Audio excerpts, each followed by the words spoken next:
Bismillah, Assalamualaikum warahmatullahi wabarakatuh. Innal hamdalillah nahmaduhu wa nasta'inuhu wa nastaghfiruh wa na'udzu billahi min shururi anfusina wa min sayyiati a'malina.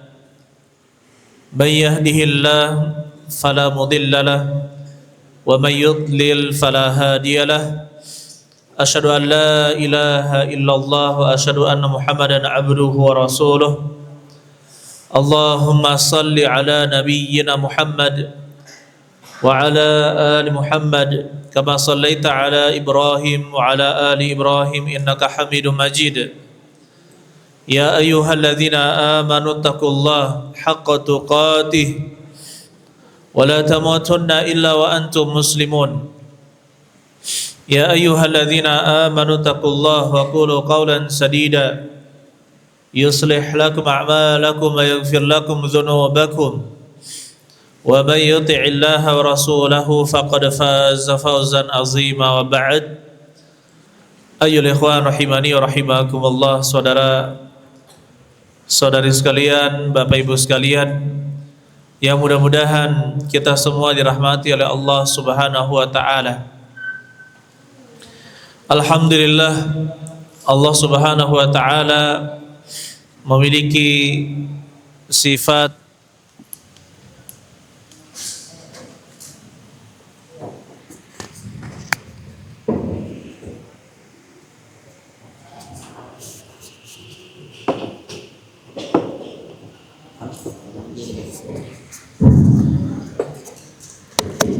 Allah Subhanahu wa taala memiliki sifat adil dan dzul fadl, dan memiliki sifat dzul fadlin azim, yang memiliki karunia yang sangat besar. Maka dengannya Allah Subhanahu wa taala mengharamkan kezaliman pada hamba-hambanya. Sebagaimana Allah katakan, inni haramtu zulma ala nafsi faj'altuhu bainakum muharrama fala tazalamu. Sesungguhnya saya mengharamkan kezaliman pada diriku dan aku jadikan dia haram di antara kalian, maka janganlah kalian saling menzalimi. Pada hari ini ya ikhwan, insyaallah kita akan menyinggung tentang keadilan Nabi sallallahu alaihi wasallam dalam mahkamahnya, dalam pengadilan Allah Subhanahu, dalam pengadilan Nabi sallallahu alaihi wasallam. Bagaimana Nabi sallallahu alaihi wasallam sangat adil di dalam mahkamah ketika ada kasus yang dilakukan oleh para sahabat Nabi sallallahu alaihi wasallam. Berkaitan dengan adil, tentunya kita telah sama-sama mengetahui banyak dalil tentang keadilan. Contohnya di dalam surat An-Nahl ayat yang ke-90, innallaha ya'muru bil 'adli wal ihsan wa ita'i dzil qurba wa yanha 'anil fahsya'i wal munkari wal baghi ya'izukum la'allakum tadhakkarun. Sesungguhnya Allah memerintahkan untuk adil, wal ihsan dan berbuat baik, wa ita'dzil qurba dan memberi kepada para kerabat, wa yanha 'anil fahsya wal munkar dan melarang dari perbuatan keji dan munkar, wal baghi dan juga tindakan kezaliman, ya'izukum la'allakum tadhakkarun. Allah memberikan pelajaran kepada kalian agar kalian mendapatkan peringatan. Maka ini terdapat perintah untuk adil di dalam ayat ini. Begitu pula di dalam hadis yang sering kita dengar, sab'atun yuzilluhumullahu fi zillih yauma la zilla illa zilluh. 7 jenis orang yang mendapatkan naungan Allah, tidak ada naungan pada hari itu kecuali naungan Allah. Yang pertama disebut adalah imamun adil, imam yang adil. Begitu pula Nabi sallallahu alaihi wasallam mengatakan, kepada seorang yang tidak membagi secara adil kepada anak-anaknya. Kata Nabi sallallahu alaihi wasallam, "I'dilu, ittaqullaha wa'dilu baina auladikum." Bertakwalah kalian kepada Allah dan berbuat adillah di antara anak-anak kalian. Sebagaimana Nabi sallallahu alaihi wasallam melarang dari perbuatan zalim. Ittaquz zulma, jauhilah oleh kalian kezaliman. Fa inna zulma zulumatun yaumal qiyamah. Sesungguhnya kezaliman itu adalah kegelapan di hari kiamat. Dengan lafaz yang lain juga ada, ya. Maka kita katakan ayyuhal ikhwan, Allah Subhanahu wa taala tidak bersifat dengan sifat zalim, tapi Allah Subhanahu wa taala bersifat dengan sifat adil dan fadl, ya, memberikan karunia-Nya. Ada beberapa contoh dari perbuatan Nabi sallallahu alaihi wasallam ketika berada di mahkamah atau pengadilan. Yang pertama adalah kisah wanita al-Makhzumiyah allati saraqat, yang mencuri. Wanita Makhzumiyah yang mencuri. Kisah wanita Makhzumiyah ini, ayo ikhwan, bahwasanya orang-orang Quraisy menghebohkan mereka perkara pencurian yang dilakukan oleh wanita Makhzumiyah. Maka kata mereka, man yukallimu fiha Rasulullah sallallahu alaihi wasallam, siapakah yang berbicara, bernegosiasi dengan Nabi sallallahu alaihi wasallam? Faqalu, maka mereka mengatakan, man yajtari illa Usamatu ibnu Zaid hibbu Rasulillah sallallahu alaihi wasallam. Tidak ada yang berani berbicara kepada beliau kecuali kesayangannya Rasulullah sallallahu alaihi wasallam. Fakallamahu Usamah, kemudian Usamah pun berbicara kepada Nabi sallallahu alaihi wasallam agar wanita Makhzumiyah tersebut yang telah mencuri tidak dipotong tangannya. Maka kata Nabi sallallahu alaihi wasallam kepada Usamah bin Zaid, "Atashfa'u fi haddin min hududillah?" Apakah kamu ingin memberikan syafaat pada satu hudud dari hudud-hudud Allah? Pada satu hukuman yang telah ditetapkan Allah, yaitu potong tangan bagi yang mencuri di atas 1/4 dinar. Tsumma qama fakhtatab, kemudian beliau pun berdiri dan berkhutbah. Innama ahlakal ladzina min qablikum, sesungguhnya yang menghancurkan, yang membinasakan umat-umat sebelum kalian, annahum kanu idza sariqa fihim asy-syarif, dulu ketika ada orang yang mulia, yang syarif di antara mereka, tarakuhu, maka dibiarkan oleh mereka.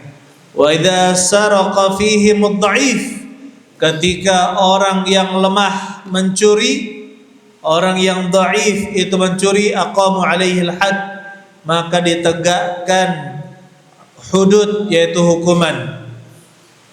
Wa imallah, demi Allah, lau anna Fatimata binta Muhammadin saraqat, kalaulah, demi Allah, kalaulah Fatimah anaknya Muhammad mencuri, laqata'tu yadaha, maka saya akan potong tangannya. Muttafaqun alaih. Berarti ini ada pelajaran pada Nabi sallallahu alaihi wasallam sendiri pun, meskipun keluarga terdekatnya beliau tetap akan menegakkan keadilan. Yaitu apa? Kalau Fatimah mencuri, maka tetap dipotong tangannya. Tetap dipotong tangannya. Padahal bisa saja berlaku tidak adil. Tapi apa? Tidak ada di sini kalau perkara yang sudah sampai ke mahkamah, maka berlaku adilnya Nabi sallallahu alaihi wasallam seperti itu. Tapi sampai meninggal Fatimah tidak mencuri. Alhamdulillah. Tapi ini menunjukkan semulia apapun wanita Makhzumiyah dari suku Quraisy yang diakui orang Arab, maka tidak ada dalam Islam istilah seperti pisau, tumpul tajam ke bawah, tumpul ke atas. Kalau pisau itu kan tumpul ke atas, ya, di atasnya tumpul, tapi ke bawah tajam. Tidak. Tapi keadilan itu layaknya pedang, ke atas tajam, ke bawah juga tajam, yaitu pedang bermata dua. Maka kita katakan, ayo ikhwan, inilah prinsip keadilan dalam Islam.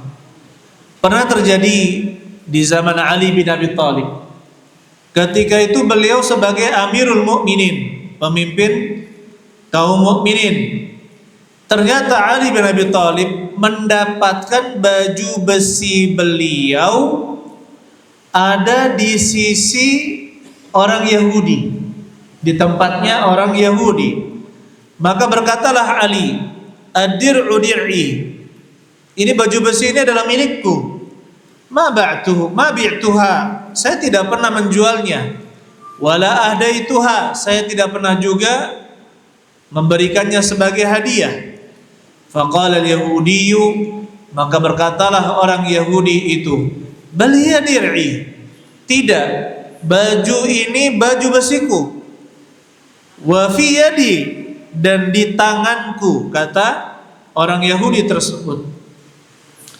Akhirnya Ali bin Abi Thalib pergi ke Shuraih. Ke siapa? Shuraih Al-Qadhi, yang ditunjuk pada saat itu menjadi hakim. Maka berkatalah Shuraih kepada Ali bin Abi Thalib, coba pemimpin kaum muslimin diadili, ya. Artinya dia kalau mau menuntut di hadapan hakim, maka berkata, hal min bayyinah, berkata Shuraih hakim pada saat itu, apa punya bukti? Ya Ali, apakah engkau punya bukti bahwa itu adalah baju besimu? Naam, ya ada. Qanabar wa bani al-Hasan. Ya ada. Saya punya si Konbar. Ya, disebutkan beliau adalah maula atau pembantunya Ali bin Abi Thalib. Dan juga anak saya si Hasan, anak saya si Hasan. Maka Shuraih berhukum dengan adil. Syahadatul ibni la tasih. Persaksian anak itu tidak sah. Persaksian anak untuk mendukung, ya, bapaknya itu tidak sah. Maka berkatalah Ali, sadaqta, ya benar. Maka berkatalah Shuraih, ya, faqadha Shuraih lil Yahudi bid-dir'i. Akhirnya Shuraih pun menghukumi secara zahirnya, yaitu apa? Memenangkan orang Yahudi tersebut untuk mendapatkan baju besi tersebut. Maka berkatalah orang Yahudi, Amirul Mukminin yati ma'i ila qadhihi fayaqdi alaih. Seorang pemimpin Amirul Mukminin, dia datang bersamaku menuju hakimnya, kemudian fayaqdi alaihi, hakimnya itu memenangkan, maksudnya saya atasnya. Maka kata orang Yahudi tersebut, asyhadu an la ilaha illallah wa anna Muhammadan Rasulullah. Akhirnya mengucapkan dua kalimat syahadat. Ad-dir'u wallahi dir'uka ya Amirul Mukminin. Baju besi itu adalah milikmu wahai Amirul Mukminin. Saqatat minka yauma kadza fa akhduha. Telah terjatuh di hari ini, ya disebutkan, dan saya ambil dia.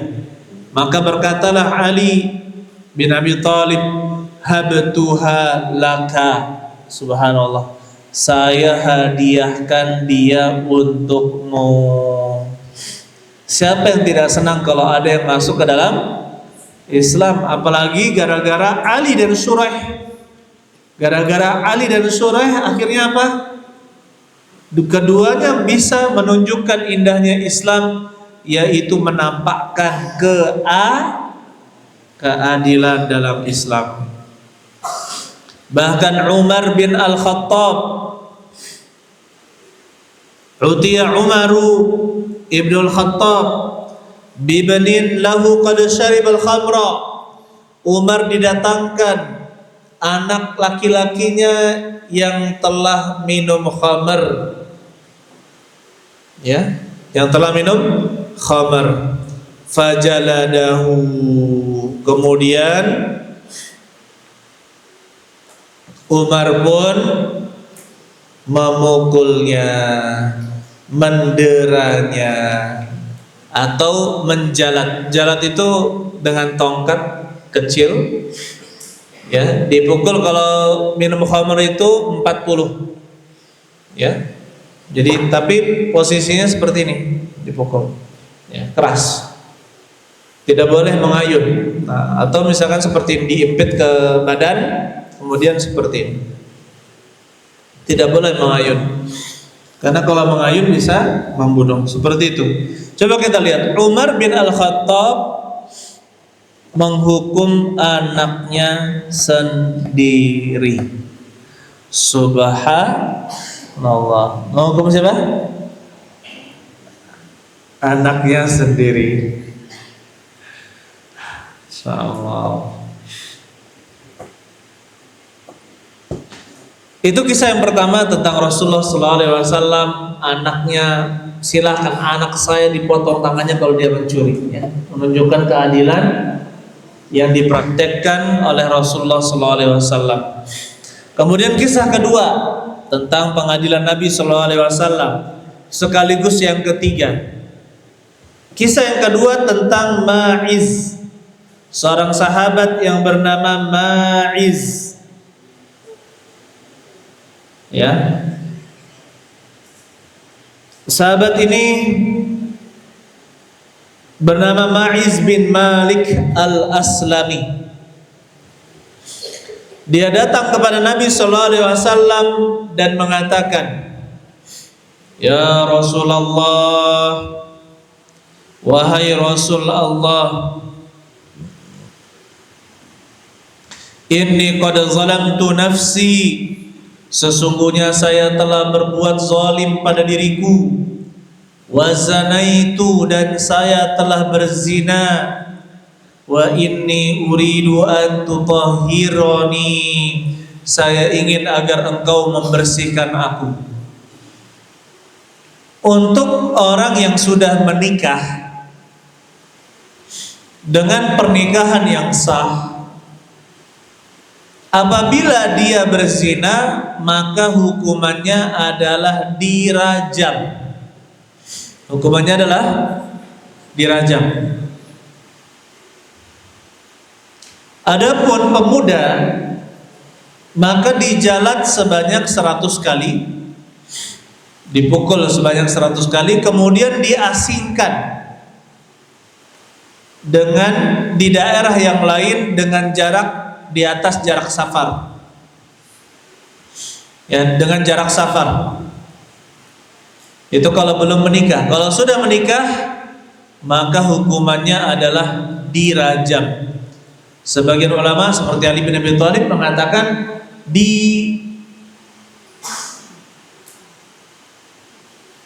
dipukul dulu, dijalat dulu sebanyak 100 kali, kemudian dirajam 2 kali hukuman. Allah alam bisawab. Jadi dia ingin agar dirajam untuk menggugurkan dosanya. Waraddahu, kemudian ditolak karena Nabi SAW butuh kepastian. Falamma kana minal ghad, ketika hari besoknya, atahu, dia pun kembali datang kepada Rasulullah SAW dan dia berkata, ya Rasulullah, inni qad zanaitu, saya telah berzina. Faraddahu tsaniyah, ditolak untuk kali kedua. Fa arsala Rasulullah SAW ila qaumihi, maka datanglah Nabi SAW bertanya kepada kaumnya, ata'lamuna bi aqlihi ba'san tunkiruna minhu syai'an, apakah kalian mengetahui pada akalnya itu ada masalah yang kalian ingkari di akalnya? Itu perkataan yang halus untuk mengatakan dia itu wong gilo tidak, dia itu orang gila atau bukan, ada kegilaan tidak, atau kadang-kadang gila tidak, ya, ibaratnya seperti itu. Faqalu ma na'lamu illa wa fil aqli min salihina fi ma nura. Mereka mengatakan, kami tidak mengetahui di dalam akalnya ada sesuatu, ya, dari orang-orang soleh di antara kami, menurut orang-orang soleh di antara kami, fi manura, apa yang kami lihat. Artinya pendapat kami tidak ada masalah di akalnya. Akhirnya datanglah untuk kali ketiga, ya, dan ditanya lagi tentang akalnya. Di dalam riwayat lain disuruh periksa apakah di mulutnya itu bau khamar. Kalau dia ngelantur, akhirnya pada kali keempat, hafara lahu hufratan tsumma amara bihi farujim. Akhirnya di kali keempat, pengakuan dari siapa? Ma'iz bin Malik al-Aslami. Akhirnya digali tanah, ya, dimasukkan ke dalamnya, kemudian dilempar, dirajam sampai mati. Rajam itu dengan batu kecil, sandal, ya, benda-benda kecil, seperti itu merajam sampai mati. Nah, berkaitan dengan hadis ini diriwayatkan oleh Imam Bukhari,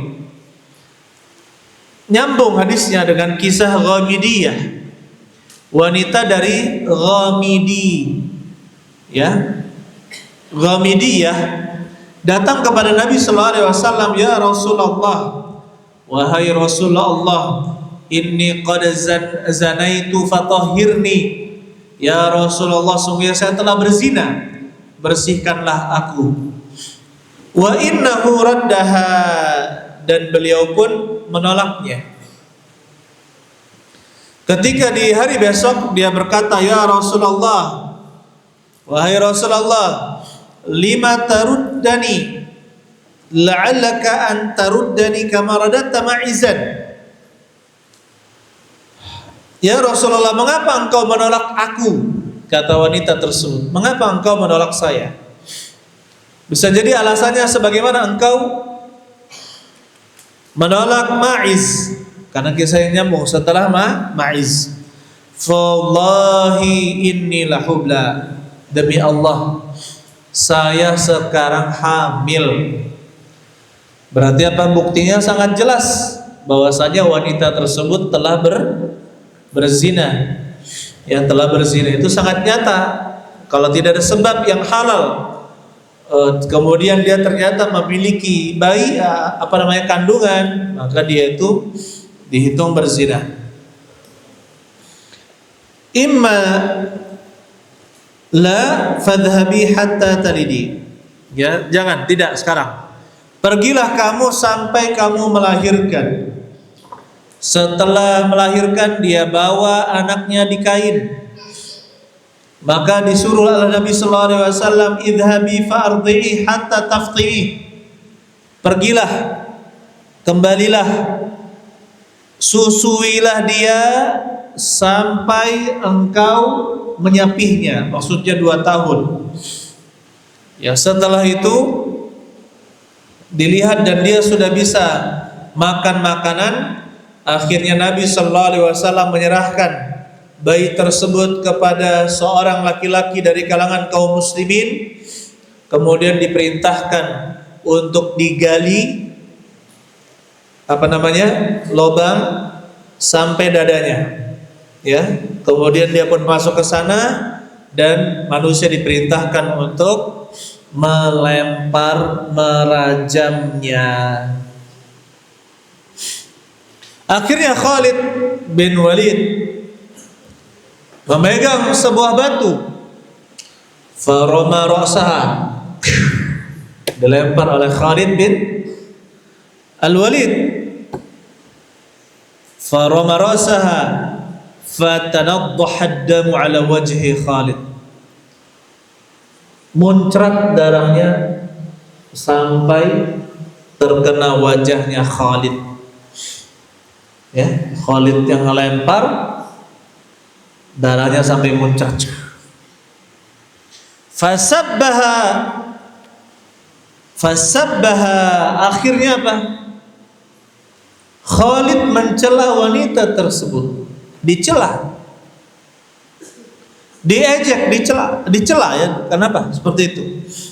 Fasami'a Nabiyullah alaihi sallallahu alaihi wasallam. Akhirnya Nabi sallallahu alaihi wasallam mendengar celaan Khalid kepadanya. Faqal, maka berkatalah Khalid, mahlan ya Khalid, tenang wahai Khalid. Fa walladhi nafsi biyadihi, demi yang jiwaku berada di tangannya, laqad tabat taubatan, dia telah sungguh-sungguh bertaubat. Lau tabaha sahibu baksin, kalau seandainya pemungut pajak itu bertobat, la ghufira lahu, maka dia akan diampuni. Akhirnya setelah meninggal disolatkan oleh Nabi sallallahu alaihi wasallam dan dikuburkan. Nah, berkaitan dengan ini didatangkan juga ada kisah wanita Juhainah, wanita Al-Juhainiyah. Dari Juhaina ada juga yang berzina. Ya, pada intinya hampir mirip kisahnya dengan wanita Ghamidiyah. Kemudian Umar setelah dia meninggal, Nabi Shallallahu Alaihi Wasallam menyolati jenazah wanita Juhainiyah tersebut. Juhainiyah itu suku ya, sengaja para ahli hadis tidak menyebutkan namanya untuk menjaga menyebarnya aib. Ya, sama Ghamidiyah, sama. Adapun Ma'iz, kalau Maiznya sudah terkenal di mana-mana, bahkan Nabi Shallallahu Alaihi Wasallam bertanya. Ya, jadi tidak tertutup. Baik, maka berkata Umar, nah, kasus ini Umar, tusalli 'alaiha ya Nabi Allah wa qad zanat, bagaimana mungkin engkau menyolati jenazahnya padahal dia telah berzina? Bagaimana mungkin engkau menyolatinya sedangkan dia berzina? Maka apa kata Nabi sallallahu alaihi wasallam? Laqad tabat taubatan, dia sungguh telah bertaubat dengan satu taubat. Lau qusimat baina sab'ina min ahli Madinah lawasi'athum, kalau dibagi taubatnya itu di antara 70 orang dari penduduk Madinah, maka itu sudah cukup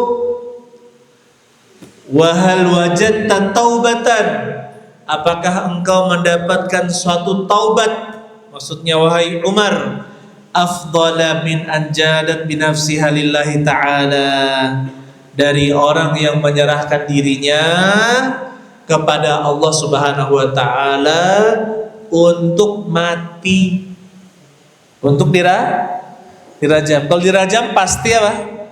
Pasti mati. Berarti apa? Taubatnya benar-benar nyata. Coba, kita tidak boleh mencela wanita yang berzina tersebut. Ya, kita mengatakan, ayo ikhwan, kita harus adil dalam bersikap. Jika ada seorang muslim melakukan kesalahan, maka kita perlakukan, berikan seluruh hak-hak muslim kepadanya. Tapi juga tetap ditegakkan hukuman syar'i kepadanya. Kalau seandainya ada seorang miskin mencuri, maka dimasukkan ke pengadilan. Sang hakim memutuskan apa? Dipotong tangannya. Tapi apakah dia tidak boleh menerima zakat atau sedekah karena kemiskinannya? Karena dia itu dipotong tangannya, tapi dia miskin. Maka ini perihal yang lain. Kewajiban kita yang mengurus harta kaum muslimin, ketika melihat dia miskin, kita harus berikan bagian zakat atau sedekah kepadanya. Masalah kasus dia mencuri itu ada ya kasus yang lain. Maka di sini ya ikhwan, Nabi SAW dalam mahkamahnya, baik apa yang dilakukan kepada wanita Ghamidiyah, wanita Juhainiyah, Rasulullah SAW menyolatinya. Padahal Nabi SAW tidak menyolati orang-orang munafik, tidak menyolati orang-orang musyrik kalau ada. Ya, jadi apa? Ini hak seorang muslim tetap diberikan, yaitu disolati. Adapun hukuman, maka dia berjalan sesuai syariat. Begitu pula ayol ikhwan, kita di dalam cinta dan benci kepada orang Islam itu ada dua. Yang pertama, mencintainya sepenuhnya, yaitu kepada orang-orang mukmin yang saleh dan dia adalah ahli sunnah wal jamaah. Maka kecintaan kita 100%, yang seluruhnya kita berikan kecintaan kita kepadanya. Tetapi yang kedua, seandainya ada seorang muslim melakukan perbuatan maksiat, maka kita tetap mencintai muslimnya, tetapi membenci kemaksiatannya. Ada muslim tapi dia ahli bid'ah, kita cintai muslimnya, tapi kita benci kebid'ahannya. Inilah yang dilakukan oleh Nabi SAW kepada para pelaku maksiat. Jadi harus bisa berbuat adil di dalam hati kita.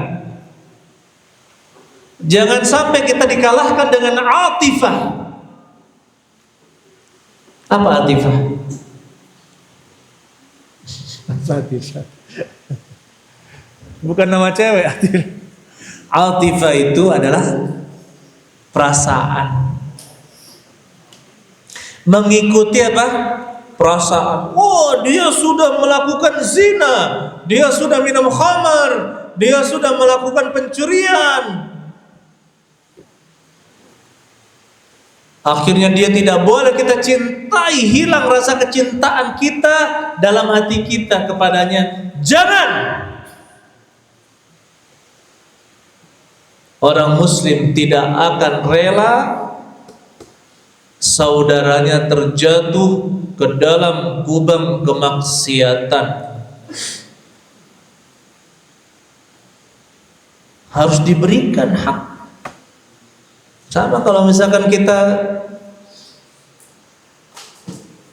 mendapatkan santri yang seperti ini, sama. Harus kita berikan porsi cinta dan benci. Semuanya adalah karena Allah Subhanahu wa taala. Cinta dan benci hanya karena Allah Subhanahu wa taala.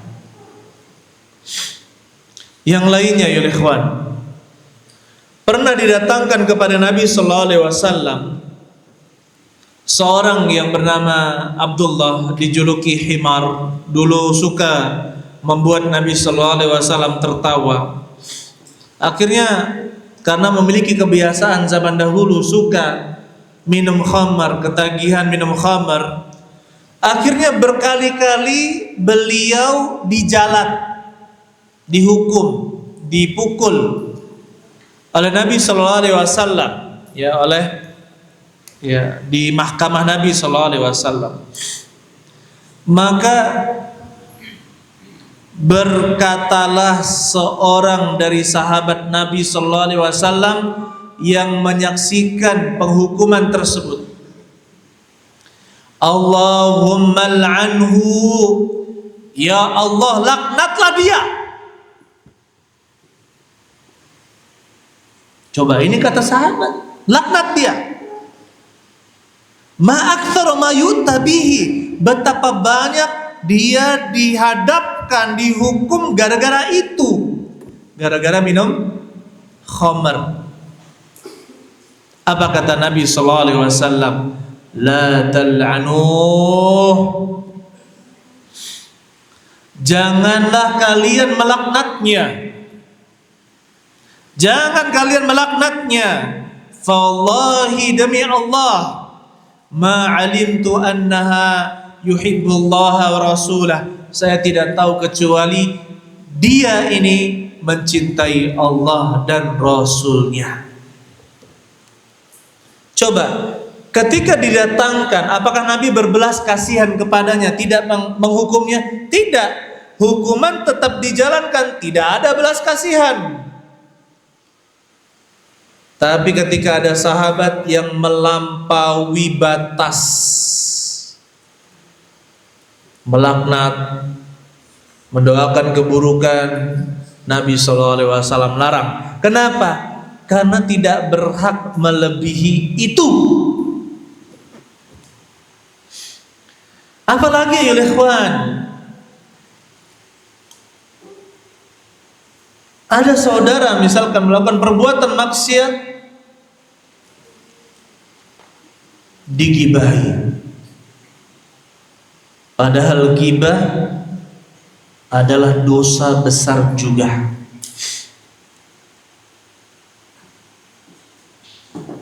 Ada yang rajin sholat, baca Al-Quran, rajin sholat malam, meremehkan, kibar, sombong. Padahal sombong itu termasuk dosa besar dalam hati. Ya.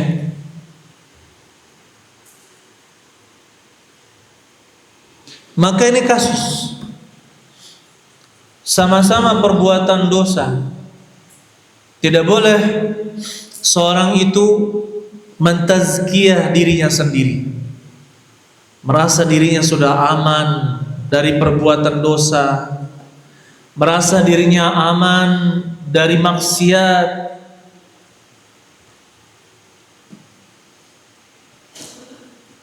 Makanya kita katakan ayol ikhwan, jangan pernah merasa aman dengan makar Allah Subhanahu wa taala.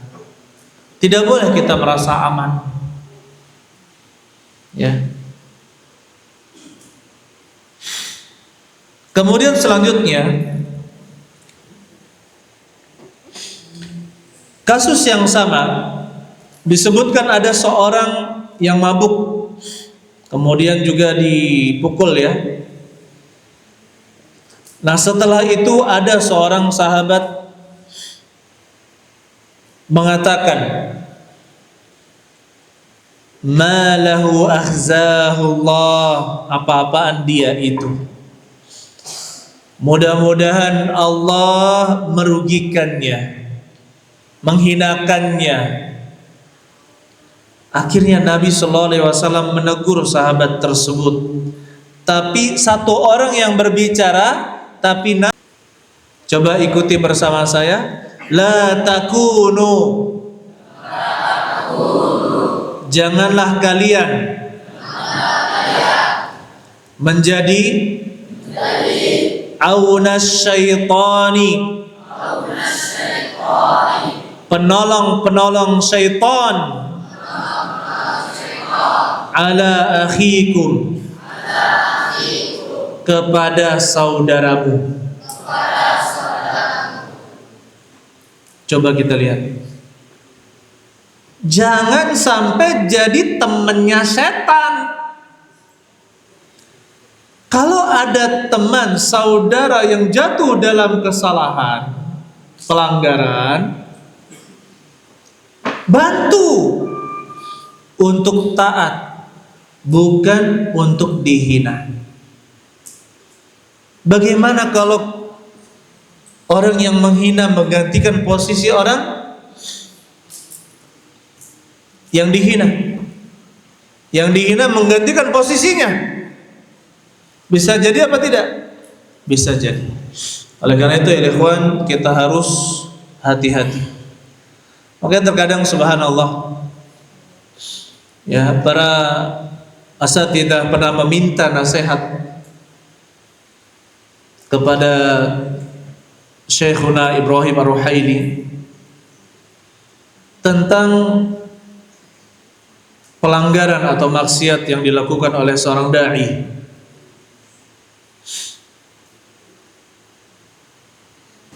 Sampai soal itu dibacakan, qad zana,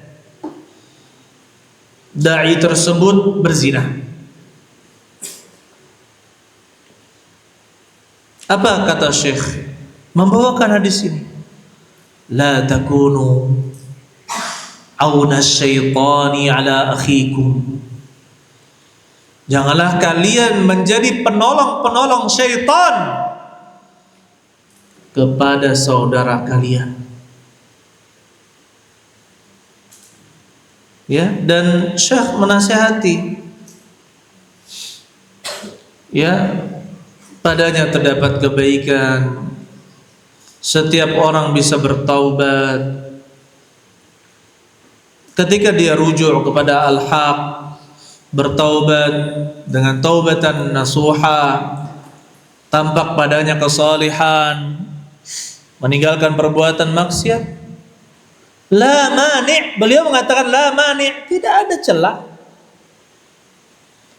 Coba kita lihat Umar bin Al-Khattab, Abdurrahman bin Auf, dulunya adalah pelaku-pelaku kesyirikan, lebih besar dari hanya sekedar zina, khamar, judi dan lain sebagainya.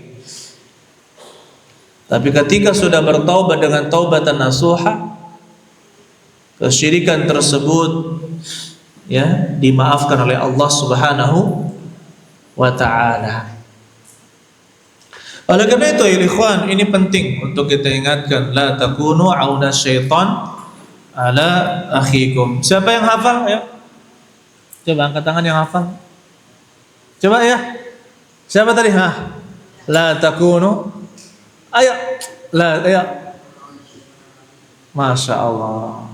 La takunu auna syaitan ala akhikum. Siapa lagi sebelah sini?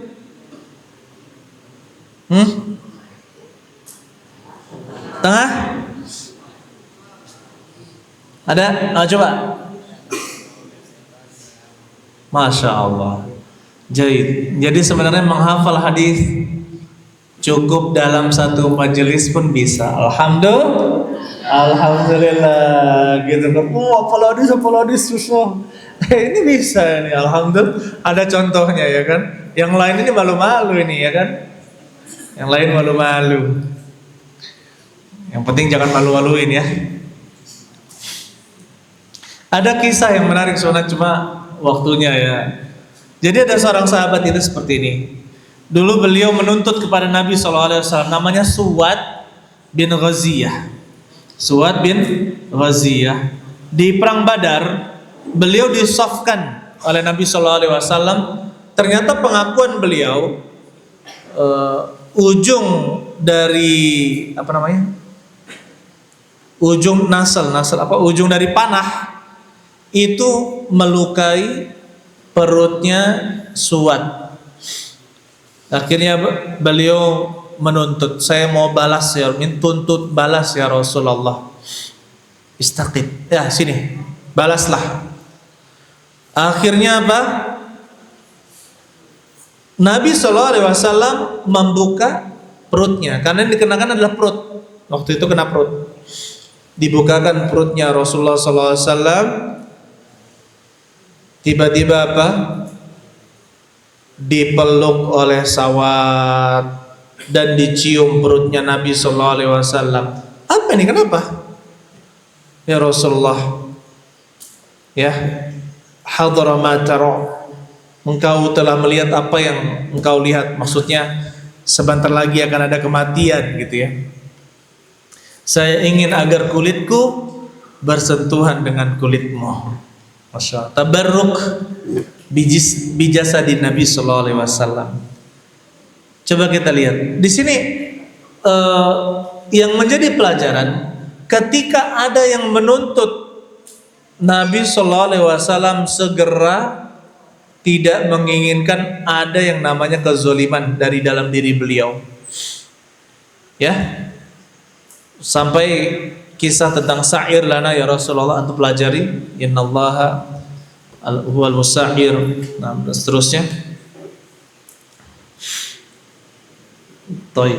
Kemudian tentang qadzaf, menuduh berzina.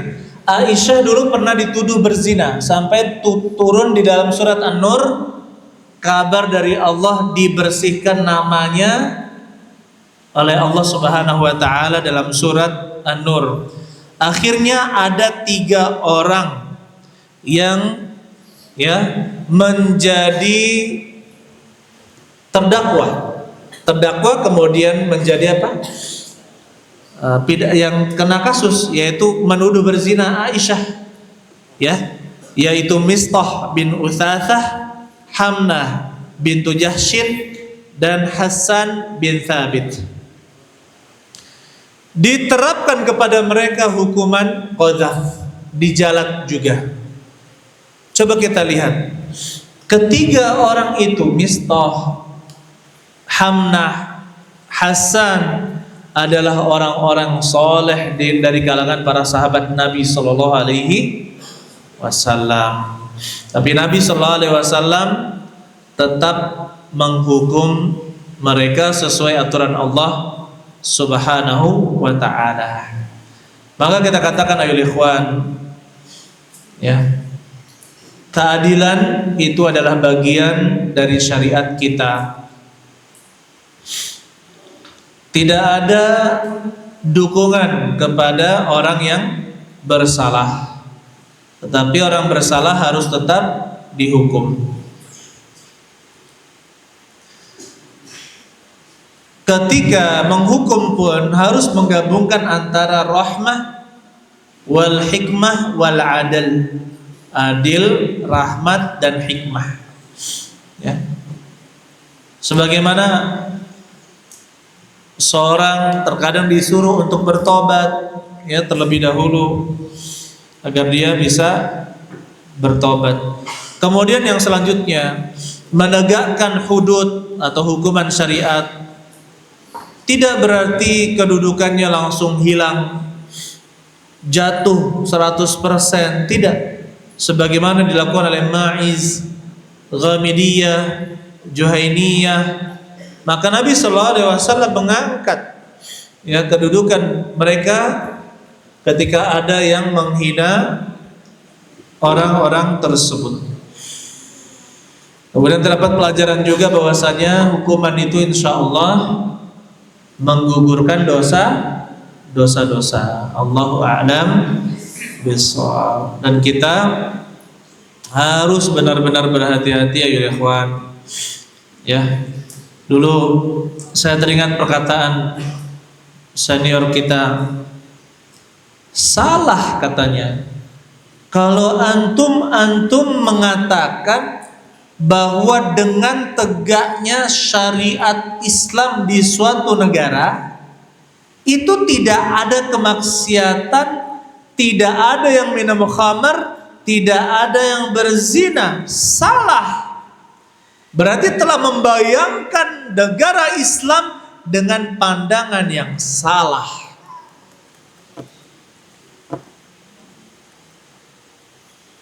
Seperti itu. Jadi di zaman Nabi SAW, negara Islam, terjadi kemaksiatan, terjadi zina beberapa kali. Ya, sama ada kisah tentang idhab ya Unais, ya. Fas'alha fa in tarafat farjumha. Coba, tentu apa di situ?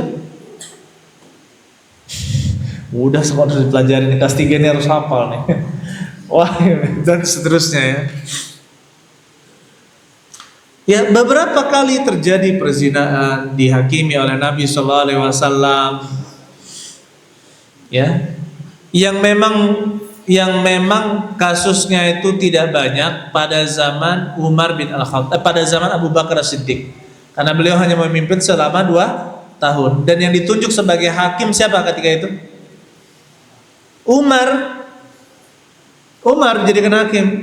Tapi lama-kelamaan karena nggak ada kasus, Umar mundur. Nggak ada kasus. Ya.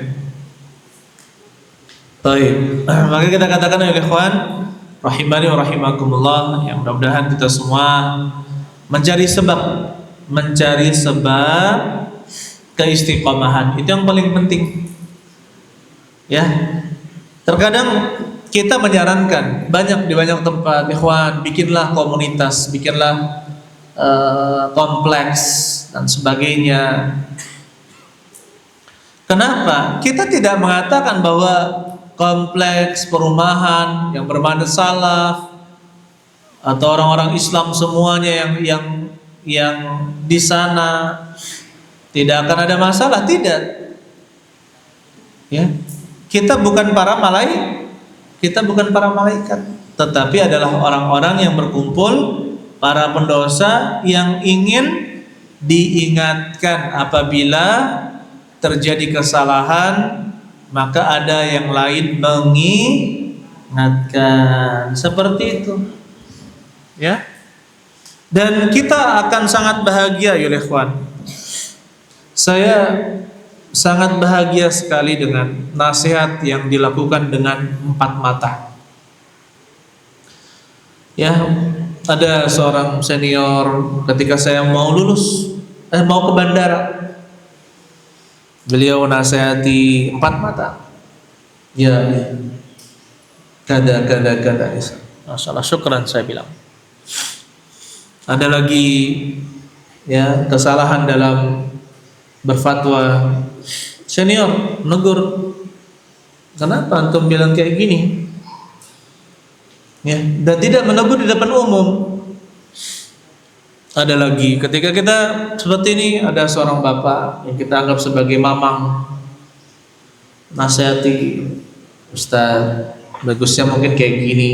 Oh iya, syukron atas nasihatnya. Nasihat itu jika dilakukan dengan 2 hidung, 4 mata ya, maka akan lebih mengena. Itulah nasihat yang sesungguhnya. Allah alam bishawab. Kemudian saya nasihati juga, kalau seandainya ada kawan-kawan antum melakukan kesalahan, ya, tapi nasihatnya kebanyakan, ketemu nasihat lagi. Kebanyakan nasihat itu adalah laum, yaitu celaan.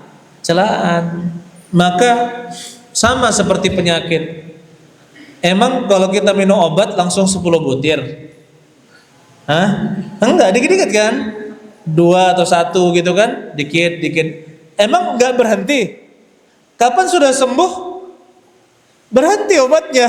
Ini masih minum terus, akhirnya kena ginjal. Gawat juga. Oke, kita katakan ya, sesuai porsinya. Nasihat kalau kebanyakan bisa menjadi laum, yaitu celaan. Allah alam bisawab. Barakallahu li wa lakum wa jami'il muslimin. Subhanakallahumma wa bihamdik, asyhadu an la ilaha illa anta astaghfiruka wa atubu ilaik. Assalamualaikum warahmatullahi wabarakatuh.